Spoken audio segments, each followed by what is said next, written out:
السلام علیکم خبر میډیا چینل کې دلته هرکلی وي امید لرم چې تاسو ټول به روغ جوړ او خوشحاله وئ ژوند په مزو کې به وئ تازه خبر خور شوی دی چې یحیی ماشوم اووه ورځې بعد د کوهي نه راووتو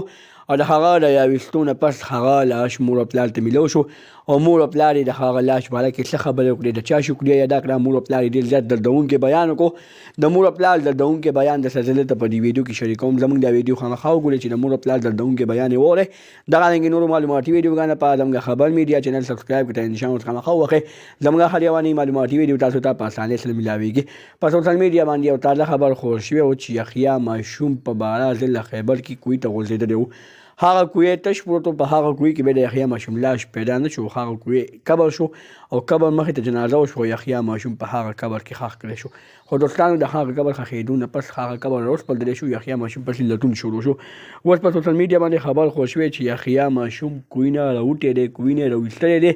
اووه ورځې پس یا اته ورځې پس او هغه لاش مور او پلار ته سپارلی شوی دی مور او پلار یې ډېر زیات جللی دي مور او پلار یې وایي چې زموږ ماشوم زوی په هغه کوهي کې ډېر زیات خراب شوی خو تر اوسه پورې د یحیی ماشوم لاش نه دی راوتی خو د مور او پلار دردونکی بیان یې راغلی مور او پلار یې په سرو سترګو باندې جاري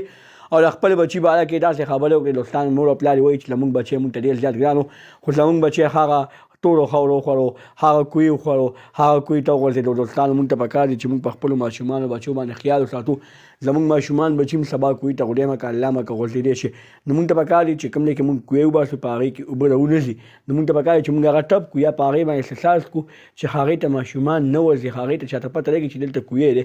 دا یحیی ماشوم ته پته نه لګېدلی په هغه کوهي کې غورځېدلی دی اوس مور او پلار هم ترسېږي کور والا هم ترسېږي کوم چې چمګاوند دی هغه هم ترسېږي الله تعالی دې ټولو سخت اسانه کړي دغه رنګې نورو معلوماتي ویډیوګانو لپاره زموږ خبر میډیا چینل سبسکرایب کړئ تر دې نشان ورڅخه مخه ووهئ زموږ هر یوه معلوماتي ویډیو تاسو ته په اسانۍ سره میلاویږي والسلام